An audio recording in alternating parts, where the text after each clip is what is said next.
చూస్తున్నారు S8 news. S8 news కి స్వాగతం. ముందుగా ముఖ్యాంశాలు.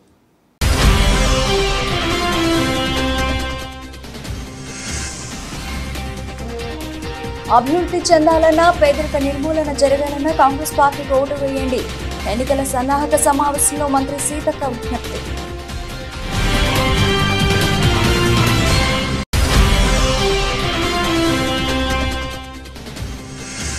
నర్సీపట్నంలో వైఎస్ఆర్సీపీ ఎమ్మెల్యే అభ్యర్థి ఎన్నికల ప్రచారం. తన గెలుపుకు సహకరించమని కోరుతూ కరపత్రాలు పంపిణీ చేసిన పేట్ల ఉమాశంకర్ గణేష్.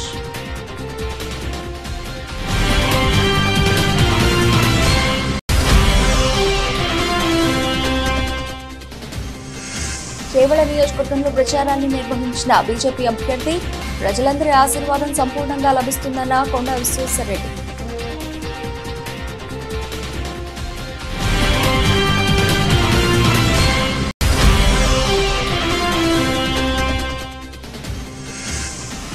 పలు ప్రాంతాల్లో మొదలైన తాగునీటి ఎద్దడి. తాగునీటి సమస్య పరిష్కరించాలని కోరుతూ రహదారిపై మహిళల రాస్తారోకో.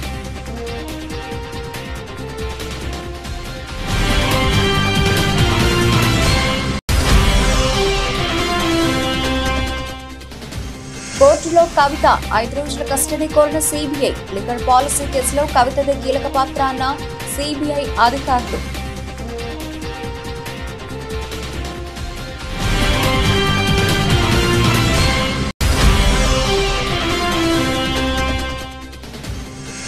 ఇషాన్ సూర్య విధ్వంసం. ఆర్సీబీపై భారీ లక్ష్యాన్ని అలవోకగా ఛేదించిన ముంబై ఇండియన్స్. 197 పరుగుల లక్ష్యాన్ని 15.3 ఓవర్లలోనే బాధేసిన ముంబై బ్యాటర్లు. మహబూబాబాద్ జిల్లా కొత్తగూడ మండలం వేలుబెల్లి గ్రామంలో పార్లమెంట్ ఎన్నికల సందర్భంగా ఎన్నికల సన్నాహక సమావేశాన్ని ఏర్పాటు చేశారు. ఈ కార్యక్రమానికి అతిథులుగా పార్లమెంట్ అభ్యర్థి పోరిక బలరాం నాయక్, తెలంగాణ రాష్ట్ర శిశు సంక్షేమ మరియు పంచాయతీరాజ్ శాఖ మార్చులు ధనసరి అనసూయ సీతక్క పాల్గొన్నారు.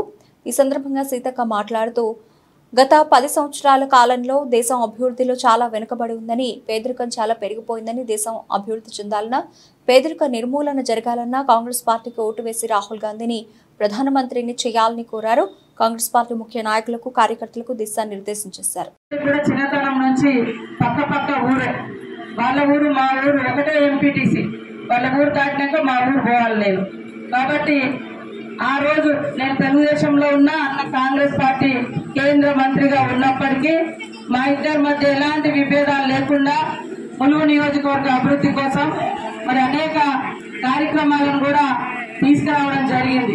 ఆ రోజు కాంగ్రెస్ ప్రభుత్వం అధికారంలో ఉన్నప్పుడు, బలరామన్న కేంద్ర మంత్రిగా ఉన్నప్పుడు మన ఏజెన్సీ ప్రాంతాలకు దాదాపుగా 2000 కోట్ల రూపాయలను తీసుకొచ్చి ఇవాళ ములుగులో ఏరియా హాస్పిటల్ గాని, మనుగూరు ఏరియా హాస్పిటల్ గాని, భద్రాచలం గాని, అదేవిధంగా మోడల్ స్కూల్ గాని, మహబాద్కి వచ్చినటువంటి స్కూళ్లు గాని, అన్ని ఏజెన్సీ ఏరియాలలో మరి మోడల్ స్కూళ్లు, ఏకలవ్య స్కూళ్లు, హాస్పిటల్స్, అంగన్వాడీ సెంటర్స్, మన ఏటు నాగారం దగ్గర కట్టినటువంటి పెద్ద బ్రిడ్జి, ఇవాళ మీరు వాజేడు వెంకటాపురం బ్రిడ్జి కూడా మరి వారి హయాంలో నేను ఎమ్మెల్యేగా ఉన్నప్పుడే రావడం జరిగింది. ఇవాళ అటు నిలబడ్డటువంటి ఇద్దరు వ్యక్తులను కూడా చూసిండ్రు, కానీ వారు ఎక్కడ కూడా చెప్పుకోవడానికి ఏం తెచ్చింది లేదు. మరి బలరామన్నకు అన్ని రకాల అనుభవాలు ఉన్నాయి. ఢిల్లీలో ఎవరిని పడితే ఏ పనులు వస్తాయి అని నిత్యము ఆఫీసులో చుట్టూ తిరిగి తీసుకొచ్చేటువంటి పనులు. అంతెందుకు ఇలా మల్లంపల్లి నుంచి వయ నర్సంపేట నుంచి మహబాద్ రోడ్డు 110 కోట్లు దాదాపు అప్పుడు తీసుకొచ్చి ఇప్పటిదాకా ఇంకా గూడూరు కాడ మూలుగుతూనే ఉన్నది ఆ రోడ్డు. ఆయన తీసుకొచ్చింది ఆ రోడ్డు. కాబట్టి ఇల్లందు ఇటు పోయే రోడ్డు కూడా, అదే విధంగా ములుగు నుంచి ఏటు నాగారం దాకా డబల్ రోడ్డు 4 లైన్స్ వే కూడా మరి ఫారెస్ట్ క్లియరెన్స్ తీసుకొచ్చింది కూడా వారే. కాబట్టి కాకినాడ జిల్లా జగ్గంపేట మండలం రామవరం గ్రామంలో వైఎస్ఆర్ కాంగ్రెస్ మండల పార్టీ అధ్యక్షులు రావుల గణేష్ రాజా, దొడ్డ రామకృష్ణ, దొడ్డ సూరిబాబు, గుర్రం మహాలక్ష్మి వీరి ఆధ్వర్యంలో సుమారు 50 కుటుంబాలు టీడీపీ, జనసేన నుంచి ఈరోజు వైఎస్ఆర్ కాంగ్రెస్ పార్టీలోకి జాయిన్ అవ్వడం జరిగింది. పెద్దిరెడ్డి రాజు, సోడసాని వెంకటబాబు, దొడ్డ విష్ణు, ఆడప శంకరయ్య, పెందుర్తి సురేష్, కానూరి వీరనాగేశ్వరరావు వారికి కండువాలు కప్పి మాజీ మంత్రి మాజీ పార్లమెంట్ సభ్యులు జగ్గంపేట నియోజకవర్గం వైఎస్ఆర్ కాంగ్రెస్ పార్టీ అభ్యర్థి తోట నరసింహం వీరికి కండువాలు కప్పి వైసీపీ పార్టీలోకి సాదరంగా ఆహ్వానించడం జరిగింది. ఈ కార్యక్రమంలో వైసీపీ నాయకులు కార్యకర్తలు పాల్గొన్నారు. మరి జగ్గంపేట నియోజకవర్గంలో జగ్గంపేట మండలానికి సంబంధించినటువంటి రామారం గ్రామం నుంచి సుమారు దాదాపు 100 మంది పైగా వైఎస్ఆర్ కాంగ్రెస్ పార్టీలోకి మరి తెలుగుదేశం పార్టీ జనసేనకు సంబంధించినటువంటి నాయకులు యువకులందరూ కూడా మా అందరి సమక్షంలో ఆ గ్రామానికి సంబంధించినటువంటి మరి ముఖ్యంగా మండల అధ్యక్షులు సోదరు శ్రీ రావల్ గణేష్ అజయ్ గారు, అలాగే మాజీ ఎంపీటీ సభ్యులు శ్రీ గుర్రం మహాలక్ష్మి అప్పు గారు, అలాగే ఇతర మరి ఎక్స్ ఎంపీటీసీ అయినటువంటి గోరయ్య, ఇలాగే ఇతర పెద్దలందరూ కూడా వారి సమక్షంలో వీరందరూ కూడా వైఎస్ఆర్ కాంగ్రెస్ పార్టీలోకి ఈరోజు గ్రామంలో జరగడం జరిగింది. మా ఊరు రావడం జరిగింది. మా వీరవరం వీళ్ళందరినీ కూడా వైఎస్ఆర్ కాంగ్రెస్ పార్టీలోకి సాధారణంగా గ్రహించి కండువాలేయడం కూడా జరిగింది. అలాగే గత 3-4 రోజులు కూడా ప్రతిరోజు కూడా రామవరం గ్రామం నుంచి అనేక మంది వచ్చి వైఎస్ఆర్ కాంగ్రెస్ పార్టీలోకి జాయిన్ అవ్వడం జరుగుతుంది. వీరందరికీ కూడా మేము సాధారణంగా ఆహ్వానిస్తూ తప్పనిసరిగా వారికి తగిన గుర్తింపు ఇవ్వడం, పార్టీ ద్వారా ఏ కార్యక్రమం జరిగినా సరే వారిని కూడా భాగస్వాములు చేస్తామని కూడా తెలియజేసుకుంటూ మరి ఈరోజు వైఎస్ జగన్మోహన్ రెడ్డి గారు చేసే సంక్షేమ కార్యక్రమాల పట్ల వారు ఆకర్షితులై ఇంకేదంటే మేము అందరూ కూడా మరి జగన్మోహన్ రెడ్డి ఇస్తున్న లబ్ధిని పొందినటువంటి కుటుంబాలు మేము. అటువంటి నేపథ్యంలో ఆయనకి ఈ సందర్భంగా మేము ఉపయోగపడాలి, అలాగే జగ్గంపేట ఎమ్మెల్యేగా పోటీ చేస్తున్నటువంటి నాకు సహాయ సహకారాలు అందించాలని, అలాగే పార్లమెంట్ అభ్యర్థిగా పోటీ చేస్తున్న శ్రీ సల్మశెట్టి సునీల్ గారికి కూడా సహాయ సహకారాలు అందించాలనే ఉద్దేశంతో మీరందరూ కూడా మరి వైఎస్ఆర్ చేవెళ్ల పార్లమెంట్ బీజేపీ అభ్యర్థి కొండా విశ్వేశ్వరరెడ్డి తను చేపట్టిన ప్రజాశీర్వాద సభలో భాగంగా ఈ రోజు చేవెళ్ల నియోజకవర్గంలో ప్రచారాన్ని నిర్వహించారు. ఈ నేపథ్యంలో ఆయన మీడియాతో మాట్లాడుతూ ఈ ప్రజాశీర్వాద సభలో ప్రజల యొక్క సంపూర్ణ మద్దతు తమకు పూర్తిగా లభిస్తుందని, తమ గ్రాఫ్ పెరిగిందని, తప్పకుండా ఈసారి 4 లక్షల మెజారిటీతో బీజేపీ పార్టీ గెలుస్తుందని ధీమా వ్యక్తం చేశారు. ఈ ఆశీర్వాద సభ అనంతరం 20వ తేదీ తర్వాత నామినేషన్ వేసే ఆలోచన ఉందని ఈ సందర్భంగా ఆయన తెలిపారు. ఇప్పుడు ఎలక్షన్ నిర్వహించిన బీజేపీకి సంపూర్ణ మెజారిటీ లభిస్తుందని ఆయన ధీమా వ్యక్తం చేశారు. ఎందుకంటే ఇప్పుడు ఎండాకాలం వచ్చింది, కరెంట్ కోతలు మొదలైనవి, తాగునీరు లేదు. పక్క గ్రామం కేకరపల్లిలో తాగునీరు లేవు. అది కూడా ట్యాంకర్ ద్వారా. మేము అనుకున్నాము ఓన్లీ కేవలం సిటీలనే ట్యాంకర్ కల్చర్ వచ్చిందంటే గ్రామీణ ప్రాంతాలు కూడా ట్యాంకర్ కల్చర్ మొదలైంది. ఊహించుకుంది ఏదో పెన్షన్లు పెరుగుతాయని 4,000, నిరుద్యోగ వృత్తి వస్తాయని 4,000, మహిళలకు 2,500 వస్తాయని, కౌలు రైతులకు కూడా రైతు బంధు వస్తుంది. ఉన్న రైతు బంధును 15,000 చేస్తాము. 2 లక్షల రుణమాఫీ ఏవి కనబడతలేదు. ప్రజల ఇంత తొందరగా నమ్మకం పోయింది కొత్త ప్రభుత్వం కాంగ్రెస్ ప్రభుత్వం మీద. కనీసము ఆ ప్రభుత్వం మీద నమ్మకం పోతందుకు 5-6 ఏళ్ళు పట్టింది, కానీ ఈ ప్రభుత్వం 5-6 నెలలనే ఈ ప్రభుత్వం మీద నమ్మకం పోయింది. రైతులకు ఇదే కాక మొన్న రాహుల్ గాంధీ వాళ్ళు వచ్చి 5 గ్యారెంటీలు 6 గ్యారెంటీల మీద ఇప్పుడు 25 గ్యారెంటీలు. ఆ 5 గ్యారెంటీలు 6 గ్యారెంటీలే అది చేయి గుర్తుని చూపెడితే అది చెంపదెబ్బ గుర్తు అనుకుంటున్నారు, తోబా అనుకుంటున్నారు. ఇవాళ మన ముస్లిం మిత్రులది ఇఫ్తార్ ఇక్కడ కూడా పోయినాం. వాళ్ళు కూడా అంటుండ్రు మేము కూడా ఎంతో అనుకోని కాంగ్రెస్కి ఇస్తాము, ఆ పాత అయినే మంచిది, ఇఫ్తార్ తోఫాలని ఇచ్చిండ్రు, బట్టలని ఇచ్చిండ్రు, వీళ్ళు కేవలం మనం ముస్లిమ్స్ అని ఓట్ బ్యాంక్ అట్టి వాడుకుంటున్నారు అని వాళ్ళు కూడా అంటున్నారు. ఇక్కడ ఉన్న రైతులైతే 25 ఈ నెల 18న సార్వత్రిక ఎన్నికల నోటిఫికేషన్ విడుదల చేస్తామని చిత్తూరు జిల్లా ఎన్నికల అధికారి కలెక్టర్ షణ్మోహన్ తెలిపారు. శుక్రవారం ఉదయం 10 గంటలకు జిల్లా కలెక్టర్ కార్యాలయంలో మీడియా ప్రతినిధులతో విలేకరుల సమావేశం ఏర్పాటు చేశారు.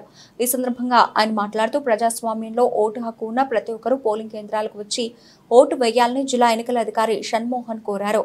సార్వత్రిక ఎన్నికల నిర్వహణకు అవసరమైన ఏర్పాట్లు పూర్తి చేసినట్లు చెప్పారు.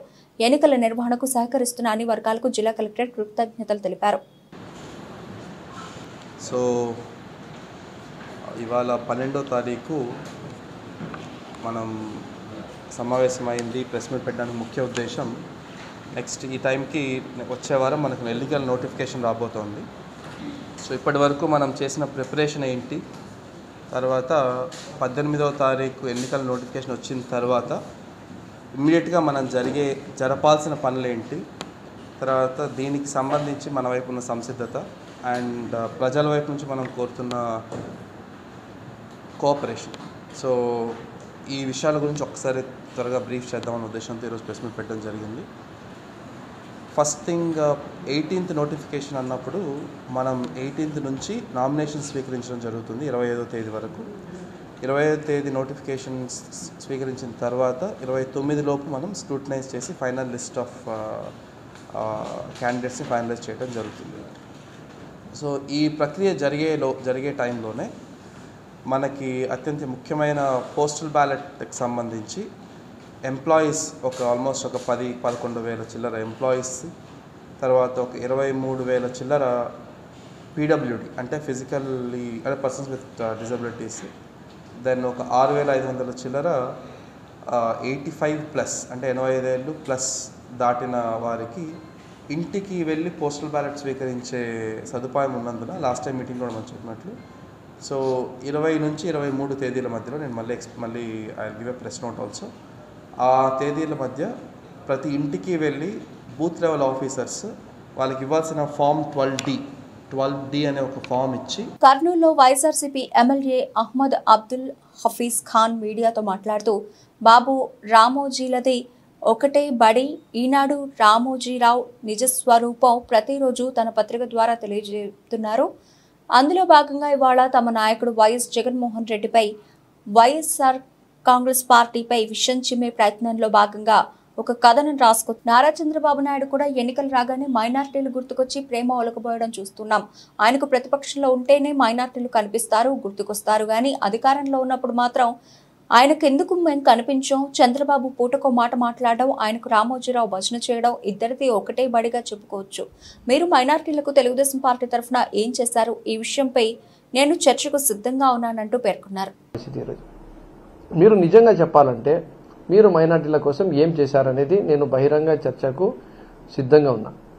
మీరు ఏదో రంజాన్ తోఫా 350 రూపాయలది అది ఏదో భిక్ష ఇచ్చినట్టు, అది ఇచ్చి ఏదో మేము చాలా పెద్ద ఘనకార్యం చేసినాం అని చెప్పినట్టు మీరు మాట్లాడుకోవడము చెప్పుకోవడం అనేది చాలా హాస్యాస్పదము. నిజంగా మీకు చిత్తశుద్ధి ఉండింటే, నిజంగా మీకు నిజాయితీ ఉండింటే మీరు జగన్మోహన్ రెడ్డి గారు ఈ 5 సంవత్సరాల్లో ఎలాగైతే చేశారో అట్లా చేసి చూపించేటోళ్ళు. మీకు చిత్తశుద్ధి లేదు కాబట్టి, మీలో నిజాయితీ లేదు కాబట్టి, మీకు మైనార్టీ వర్గాలపైన ప్రేమ లేదు కాబట్టి మీరు 5 సంవత్సరాల్లో ఒక మంత్రి పదవి ఇవ్వలేదు. 5 సంవత్సరాల్లో మాకు ఒక మైనార్టీ మంత్రి లేకుండా చేసిన ఘనత ఆంధ్రప్రదేశ్ రాష్ట్ర రాజకీయ చరిత్రలో మీది కాదా అని చెప్పి నేను సూటిగా అడుగుతున్నా చంద్రబాబు నాయుడు గారికి.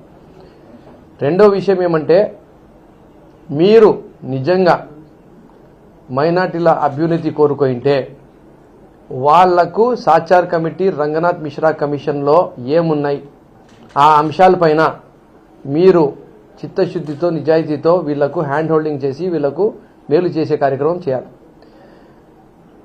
Ranganath Mishra commission and Sachar committee first ఏం చెప్తుందంటే రిజర్వేషన్స్ ఇవ్వండి వీళ్లకు, మైనార్టీలు ముస్లిం మైనార్టీలు దళితుల కన్నా వెనకబడిపోయినారు అన్ని అంశాల్లో అని చెప్పారు.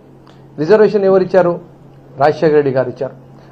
మేము ప్రచారం చేయడం లేదని ప్రజలే మాకు ప్రచారం చేస్తున్నారని, పసుపు జెండాని చూడగానే వారి కళ్లల్లో తెలియని ఆనందంగా కనిపిస్తోందని మాజీ మంత్రి నెల్లూరు సిటీ టీడీపీ ఎమ్మెల్యే అభ్యర్థి డాక్టర్ నారాయణ కుమార్తె సింధూరా నారాయణ పేర్కొన్నారు.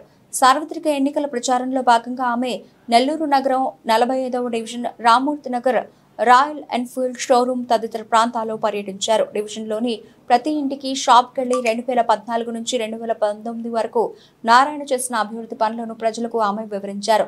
మే 13న జరిగే ఎన్నికల్లో మీ అమూల్యమైన ఓటును సైకిల్ గుర్తుకు ఓటేసి ఎంపీగా వేమిరెడ్డి ప్రభాకర్ రెడ్డిని, ఎమ్మెల్యేగా తమ నాన్నను పొంగూరు నారాయణలను అఖండ మెజార్టీతో గెలిపించాలని ప్రజల్ని సింధూరా కోరారు. అనంతరం సింధూరా నారాయణ మీడియాతో మాట్లాడారు. గత 5 ఏళ్లుగా లేని ఆనందాన్ని మళ్లీ ఈ పసుపు జెండా రూపంలో తమకు కనిపిస్తోందని ప్రజలు ఆనందం వ్యక్తం చేస్తున్నారన్నారు. ఈరోజు 45వ వార్డులో రామూర్తి నగర్లో ఇక్కడున్న టీడీపీ కార్యకర్తలు, స్పెషల్గా చెప్పాలంటే విమెన్ లీడర్స్, అలాగే యూత్ లీడర్స్తో, అలాగే బూత్ లీడర్స్తో అందరితో కలిసి ఇంటింటికి వెళ్ళి ప్రచారం చేయడానికి మార్నింగ్ నుంచి తిరుగుతున్నాము. అయితే ఇందాట వేరే జర్నలిస్ట్తో కూడా మాట్లాడుతూ ఉన్నాను. నేను ఒకటే మళ్ళీ రిపీటెడ్గా చెప్తున్నాను, మీరు కూడా మమ్మల్ని ఫాలో అయితే మీకు తెలుస్తుంది. ప్రచారం అనేది మేము చేయట్లేదండి, ప్రజలే మనకు చేస్తున్నారు. వీధుల్లో వెళ్ళినా లేకపోతే ఇంటికి వెళ్ళినా లేకపోతే షాప్కి వెళ్ళినా ఫస్ట్ ఆఫ్ ఆల్ ఈ ఎల్లో జెండాలు చూసి అమ్మ we are very very happy to see you, మనం లాస్ట్ 5 ఏళ్ళుగా మిస్ చేసుకున్నది మళ్ళీ మాకు ఈసారి తిరిగి వస్తుందన్న ఆనందం వ్యక్తం చేస్తున్నారు. నారాయణ గారు చేసిన ప్రతి పని, తను 2014 నుంచి 2019 వరకు తను మినిస్టర్ కానీ ఇక్కడి నుంచి ఎమ్మెల్యే కాదు, కాకపోయినా కూడా నెల్లూరు గడ్డ మీద పుట్టి పెరిగారు కాబట్టి తనకున్న ఎఫెక్షన్ సిటీతో, అలాగే ఈ సిటీ తనకు ఎంతో ఇచ్చింది, తనకు ఎడ్యుకేషన్ ఇచ్చింది, తనకు మోటివేషన్ ఇచ్చింది, తనకు ఆపర్చునిటీ ఇచ్చింది. అలాంటి సిటీని నేను ఎట్లయినా డెవలప్ చేసుకోవాలి, నేను పెరిగిన ఎన్వైరన్మెంట్ నెక్స్ట్ జనరేషన్కి ఉండకూడదు, ఇంకా మంచి ఎన్వైరన్మెంట్ ఉండాలి, అదొక బెస్ట్ సిటీగా కంట్రీలో ఉండాలి అనేసి ఒక మంచి ఉద్దేశంతో తను కోట్లాది ఫండ్స్ చంద్రబాబు నాయుడు గారిని రిక్వెస్ట్ చేసి ఇక్కడ తీసుకురావడం అనేది జరిగింది.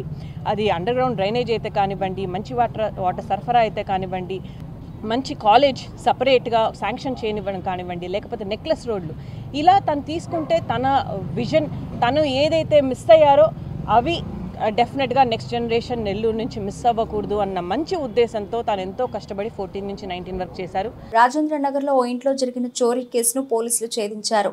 ఉదయం 10 గంటల సమయంలో ఇంట్లోకి ముసుగు ధరించిన 2 దుండగులు చొరబడి 25,000 రూపాయలు అపహరించుకుపోయారని గట్టిగా కేకలు పెట్టింది. స్థానికుల సమాచారం మేరకు అక్కడకు చేరుకున్న పోలీసులు క్లూస్ టీంని రంగంలోకి దింపారు. అక్కడ ఉన్న సీసీ కెమెరాలు పరిశీలించగా ఎక్కడ చోరీ జరిగినా ఆనవాళ్లు కనిపించకపోవడంతో ఆ యూత్ని విచారించి ఆమె చెప్పిందంతా కట్టుకథగా గుర్తించారు. ఇటీవల ఆన్లైన్లో గేమ్స్ ఆడి 25,000 రూపాయలు పోగొట్టుకున్న ఆమె వాటిని స్నేహితుల నుంచి తీసుకున్నట్లు తెలిపింది. డబ్బులు తిరిగి ఇచ్చేయాలని ఈ డ్రామా ఆడినట్లు పోలీసు విచారణలో తేలింది. బీరువాలో బట్టలు తానే చిందరవందరగా పడేసి గట్టిగా కేకులు పెట్టినట్లు ఒప్పుకుందని పోలీసులు వెల్లడించారు. మార్నింగ్ 10 o'clock నేను బయటకు వెళ్ళా 5 minutes వచ్చాను, బేడం పెట్టేసి వెళ్ళాం. వచ్చేసరికి డోర్ ఓపెన్ చేశాను, ఓపెన్ చేసి అల్మారీ ఓపెన్ చేసి బట్టలన్నీ కింద వేసేసి మనీ తీసుకెళ్ళారు. ల్యాప్టాప్ ఇంకా టీవీ మొత్తం బెడ్రూమ్లో ఉన్నవి హాల్లో తీసుకొచ్చి పెట్టేస్తాను. అంతే, నేను వచ్చే వరకు ఇట్లా డోర్కి ఇట్లా దొబ్బేసి ఇంకా వెళ్ళిపోయారు. మంకీ క్యాప్స్ ఉండే వాళ్ళకి, బ్లాక్ కలర్ జంప్ సూట్ వేసుకున్నారు. బయటకు వచ్చి ఇక్కడ వచ్చే వరకు రైట్ సైడ్ వెళ్ళిపోయారు. నీకు దొబ్బేసారా? దొబ్బేస్తే నేను డోర్కి పడిపోయాను. ఎంతమంది వచ్చారు? 2 members. ప్రతి పేద కుటుంబానికి సంక్షేమ పథకాలు అందించిన ఘనత జగన్ ప్రభుత్వానికి దక్కిందని ఎమ్మెల్సీ అనంతబాబు అన్నారు. అల్లూరు జిల్లా రంపచోడవరం నియోజకవర్గం దేవీపట్నంలో నిర్వహించిన ఎన్నికల ప్రచారంలో ఎమ్మెల్సీ అనంతబాబు రంపచోడవరం నియోజకవర్గం వైసీపీ ఎమ్మెల్యే అభ్యర్థి నాగులపల్లి ధనలక్ష్మి దేవీపట్నం మండలంలోని గంగంపాలెం, మంటూరు, పెనికేలపాడు, నాగళ్లపల్లి, R&R కాలనీలో ఎన్నికల ప్రచార కార్యక్రమంలో పాల్గొన్నారు. ఈ గ్రామాల్లో ఈ సందర్భంగా ఎమ్మెల్సీ అనంతబాబు మాట్లాడుతూ వైఎస్ఆర్ కాంగ్రెస్ పార్టీ ప్రభుత్వం ఏర్పడ్డాక ఈ 5 సంవత్సరాల్లో ముఖ్యమంత్రి జగన్ సంక్షేమ పథకాల ద్వారా ప్రతి ఒక్కరికి ₹1,00,000 నుండి ₹2,00,000 వరకు వారి అకౌంట్లలో జమ అయ్యాయని, సచివాలయంలో 10 కోట్ల రూపాయలకు పైగా సంక్షేమ పథకాల ద్వారా ప్రజలందరికీ లబ్ధి చేకూరిందని తెలిపారు. ఎంపీ అభ్యర్థిగా మన తనుంజ రాణి గారు పోటీ చేస్తా ఉన్నారు. 2 ఓట్లు కూడా ఫ్యాన్ గుర్తు మీద వేసి అత్యధిక మెజార్టీతో మన ఎంపీ గారిని, ఎమ్మెల్యే గారిని గెలిపించవలసిందిగా మేమందరినీ కూడా అభ్యర్థిద్దాం, కోరుదామనే ఉద్దేశంతో ఇక్కడ విచ్చేయడం జరిగిందని మీ అందరికీ మనం చూస్తూ ఉన్నా. ఈవేళ గడిచిన 5 సంవత్సరాల్లో మన ప్రభుత్వము ఎన్నో సంక్షేమ పథకాలు అమలు చేశారు. ఆ సంక్షేమ పథకాల అమల్లో ఎక్కడ కూడా పార్టీలు చూడలే, కేవలం పేదవాళ్ళ ఆర్థిక సంక్షేమ పథకాల అమలులో వివిధ సంక్షేమ పథకాలు అమలు చేశారు. అమ్మఒడి ద్వారా ప్రతి సంవత్సరం కూడా తల్లికి 15,000 రూపాయలు వేసే కార్యక్రమం కానీ, 40 సంవత్సరాల నుంచి 60 సంవత్సరాల మధ్య ఉన్న ప్రతి మహిళకి కూడా సంవత్సరానికి 18,000 వేసే కార్యక్రమం కానీ, ప్రతి రైతుకి కూడా సంవత్సరానికి 13,000 రూపాయలు వేసే కార్యక్రమం కానీ, అలాగే చదువుకునే పిల్లలకి మీ అందరికీ గుర్తు చేస్తా ఉన్నా. అంతేకాకుండా మన ప్రభుత్వం వైఎస్ఆర్ కాంగ్రెస్ ప్రభుత్వం అధికారంలో రాకముందు పెన్షన్ 2,000 మాత్రమే ఉండేది. దాన్ని మన ప్రభుత్వం అధికారంలోకి వచ్చిన తర్వాత పెన్షన్ 2,000 పెన్షన్ 3,000 రూపాయలు చేశారు. అంతేకాకుండా పెన్షన్ 3,000 చేయడం, అలాగే పెన్షన్ కూడా గతంలోలాగా పంచాయతీ చుట్టూ తిరగకుండా 1వ తారీఖు. ములుగు జిల్లా వెంకటాపురం మండలం ముకునూరుపాలెం ఆదివాసీ మహిళలు ఖాళీ బిందెలతో భద్రాచలం వెంకటాపురం రాష్ట్రీయ రహదారిపై రాస్తారోకో చేశారు. తాగునీటి అవసరాలు తీర్చడానికి బోరు, మిషన్ భగీరథ పైపులు ఉన్నా సక్రమంగా నీరు అందకపోవడంతో నీటి ఎద్దడి నెలకొంది. దీంతో పలుమార్లు పాత్రాపురం పంచాయతీ అధికారులకు విన్నవించుకున్నా పట్టించుకోకపోవడంతో ఓపిక నశించిన గ్రామస్తులు ఖాళీ బిందెలతో రోడ్డుపై ఆందోళనకు దిగారు. అధికారుల తీరుపై గ్రామస్తులు నిరసన తెలిపారు. మిషన్ భగీరథ ట్యాంకులు, పైపులు ఉన్న నీరందని పరిస్థితి నెలకొంది. ఆదివాసీ గ్రామంలో నీటి సమస్య పరిష్కరించాలని అధికారులను కోరారు.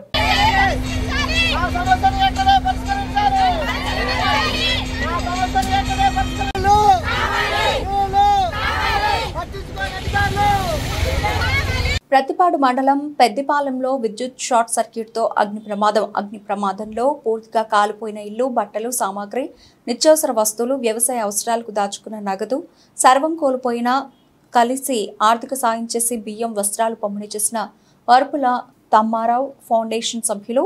కార్యక్రమంలో పాల్గొన్న వరపుల తమ్మారావు ఫౌండేషన్ అధ్యక్షురాలు వరపుల సత్యప్రభారాజా.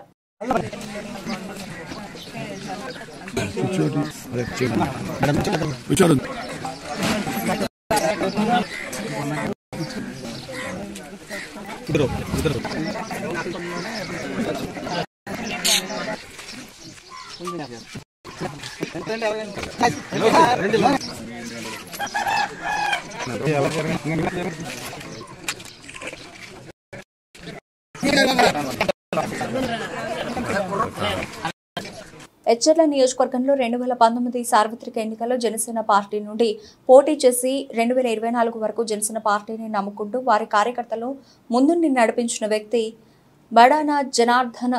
ఇతను ఎచ్చర్ల నియోజకవర్గంలో ఎన్నో సేవా కార్యక్రమాలు చేశారు. 4 మండలాల కార్యకర్తలతో కలిసిమెలిసి పనిచేశారు.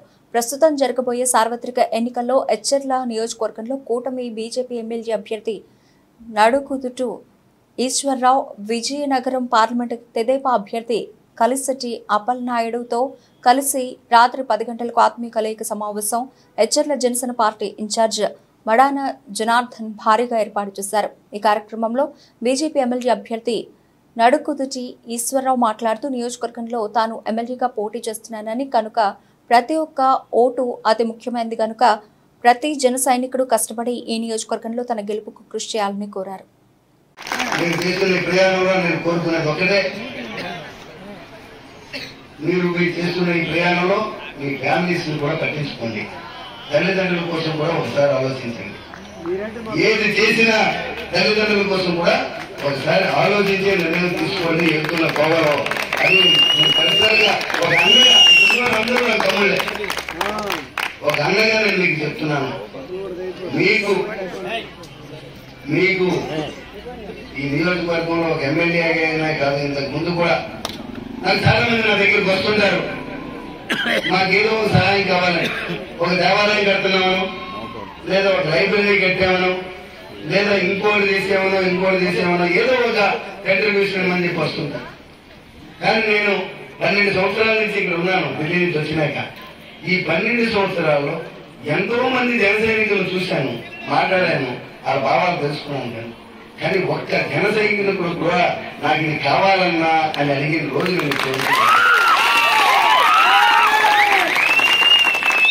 జనసేన. సో మంచి నాయకుల జాతరలో మనం ఉన్నాం. భవిష్యత్తులో తప్పకుండా అతని నాయకత్వంలో రాష్ట్రం మంచి. నర్సీపట్నం మున్సిపాలిటీ 1వ వార్డులో శుక్రవారం ఉదయం sitting MLA YSR Congress party అభ్యర్థి పెట్ల ఉమాశంకర్ గణేష్ నిర్వహించిన ఎన్నికల ప్రచారంలో ప్రజలు నీరాజనాలు పలికారు. అడుగడుగున హారతులు పట్టారు. పూల వర్షం కురిపిస్తూ అపూర్వ స్వాగతం పలికారు. పెద్ద సంఖ్యలో వార్డు సభ్యులు ఎమ్మెల్యే గణేష్ వెంట నడిచారు. అడుగడుగున హారతులు పట్టారు. ప్రతి ఇంటి ముందుకు వైసీపీ అభ్యర్థి గణేష్ వెళ్లి ప్రజలను వచ్చే ఎన్నికల్లో గెలిపించమని అభ్యర్థించారు. తన గెలుపుకు సహకరించమని కోరుతూ ఆశీర్వదించండి అంటూ కరపత్రాలను పంపిణీ చేశారు. వచ్చే ఎన్నికల్లో మరోసారి తనను ఎమ్మెల్యేగా గెలిపిస్తే నియోజకవర్గ అభివృద్ధికి పాటుపడతానన్నారు. ఈరోజు నర్సీపట్నం మున్సిపాలిటీలో మరి 1వ వార్డులో మరి డోర్ టు డోర్ ప్రోగ్రామ్ కార్యక్రమం చేపట్టడం జరుగుతుంది. అందులో ముఖ్యంగా సన్యాసి మంత్రి గారు, ఎమ్మెల్యే గారు, అలాగే మున్సిపల్ చైర్మన్ గారు, వైస్ చైర్మన్లు, ఇన్ఛార్జీలు, అలాగే పార్టీ ఇన్ఛార్జ్ ఇక్కడ మన రామకృష్ణ గారు, కోటి గారు, ఇంకా పెద్దలందరూ కూడా ఈ వార్డు పెద్దలకు, ముఖ్యంగా నర్సీపట్నం మున్సిపాలిటీ పెద్దలందరూ కూడా నమస్కారం తెలుపుకుంటున్నాను. మరి మీ అందరూ చేసి ఈరోజు ప్రతి ఇంటికి వెళ్తున్నాం. నిన్నే చూసాం, నిన్న 4వ వార్డులో తిరిగాం, రాత్రి 10 గంటల వరకు తిరిగాం. అంటే ఎంత విపరీతం అంటే బ్రహ్మాండంగా జగనన్న ముఖ్యమంత్రి చేసుకోవాలని చెప్పి ప్రతి ఒక్కరు కూడా ప్రతి ఇంటి దగ్గర నుంచి కూడా బయటకు వచ్చి మరి జగనన్న ముఖ్యమంత్రి చేసుకుంటారని చెప్పి పెద్ద ఎత్తున నిరాధాలు పలికారు రాత్రి కూడా. అదేవిధంగా ఇప్పుడు ఉదయం నుంచి కూడా ఒకటే వార్డులో కూడా మరి బ్రహ్మాండంగా చేస్తాయి. ఎందుకంటే ఈరోజు చూస్తే ఈ వార్డులో మరి గత తెలుగుదేశం ప్రభుత్వంలో చేయలేని రోడ్లన్నీ కూడా ఈరోజు బ్రహ్మాండం రోడ్లు కూడా ఇక్కడ వేసాం. అంటే ఒక 5 సంవత్సరాలు మాకు టైం ఇస్తేనే బ్రహ్మాండం రోడ్లు వేసామన్న సంగతి మీ ద్వారా తెలియపరుస్తూ ఒకసారి మీ అందరూ తెలియపరచాలి. నిన్న మొన్న నర్సీపట్నం ప్రజలు మరి రేపు బట్టలు తీసి కొట్టే పరిస్థితి మీ ఇద్దరికి కూడా అక్కడ అయ్యింది పద్ధతి కానీ వాళ్ళ కొడుకు మరుగుజ్జు పద్ధతి కూడా వస్తుందని చెప్పి సందర్భం తెలియపరుస్తూ ఈ రోజు ఎట్టి బస్సులు కూడా జగన్మోహన్ గారి నాయకత్వాన్ని ప్రజలందరూ కోరుకుంటున్నారు. రేపు ఎట్టి బస్సులు కూడా మే 11 జరిగే ఎన్నికల్లో బ్రహ్మాండ మెజార్టీతో ఇక్కడ 30,000 పైగా మెజార్టీతో ఇక్కడ నర్సీపట్నం నియోజక ప్రజలు మరి వైఎస్ఆర్ కాంగ్రెస్ పార్టీ జెండా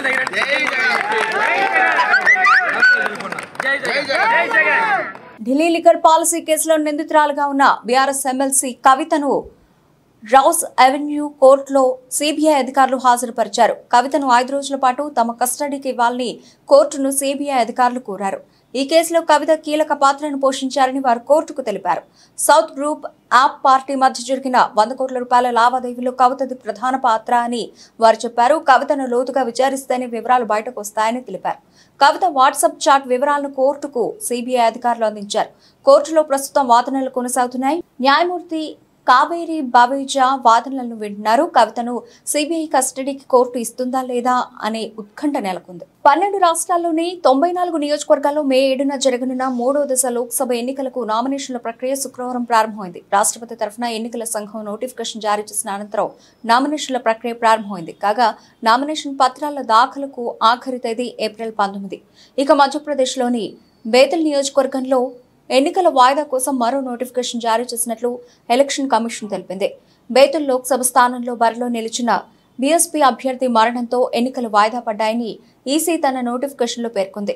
బేతుల్ నియోజకవర్గంలో 2వ దశలో ఏప్రిల్ 26న పోలింగ్ జరగాల్సి ఉంది.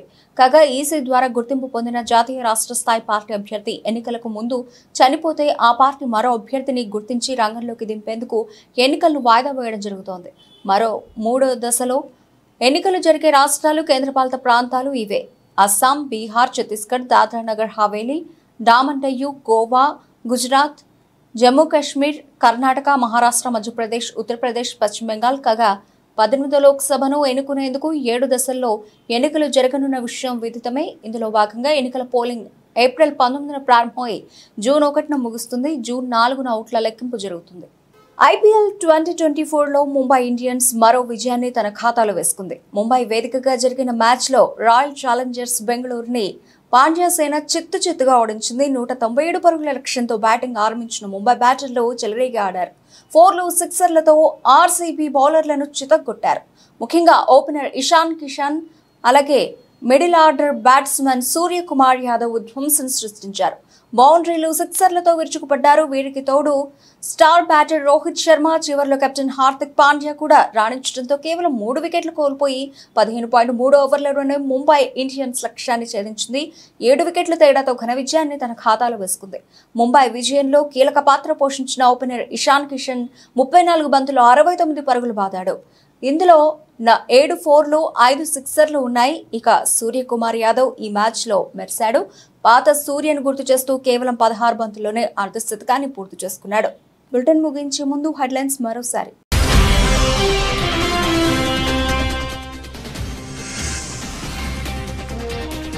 అభివృద్ధి చెందాలన్నా, పేదరిక నిర్మూలన జరగాలన్నా కాంగ్రెస్ పార్టీకి ఓటు వేయండి.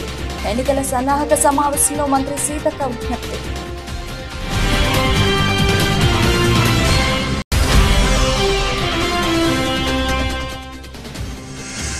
నర్సీపట్నంలో వైఎస్ఆర్సీపీ ఎమ్మెల్యే అభ్యర్థి ఎన్నికల ప్రచారం. తన గెలుపుకు సహకరించమని కోరుతూ కరపత్రాలు పంపిణీ చేసిన పేట్ల ఉమాశంకర్ గణేష్.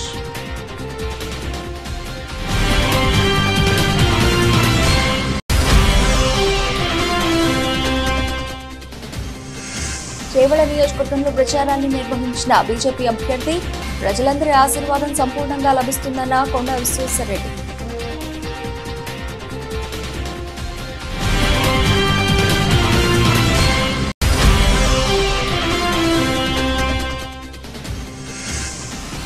పలు ప్రాంతాల్లో మొదలైన తాగునీటి ఎద్దడి. తాగునీటి సమస్య పరిష్కరించాలని కోరుతూ రహదారిపై మహిళల రాస్తారోకో.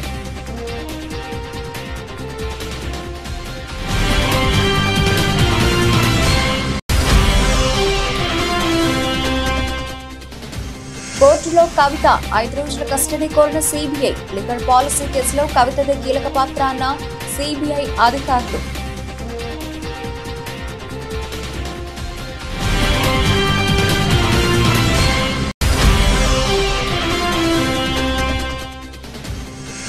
ఇషాన్ సూర్య విధ్వంసం ఆర్సీబీపై భారీ లక్ష్యాన్ని అలవోకగా ఛేదించిన ముంబై ఇండియన్స్. 197 పరుగుల లక్ష్యాన్ని 15.3 ఓవర్లలోనే బాధేసిన ముంబై బ్యాటర్లు. ఇవి ఇప్పటివరకు నిలిచిన అప్డేట్స్. మరిన్ని అప్డేట్స్ తో మళ్ళీ కలుద్దాం. అంతవరకు సెలవు. నమస్తే.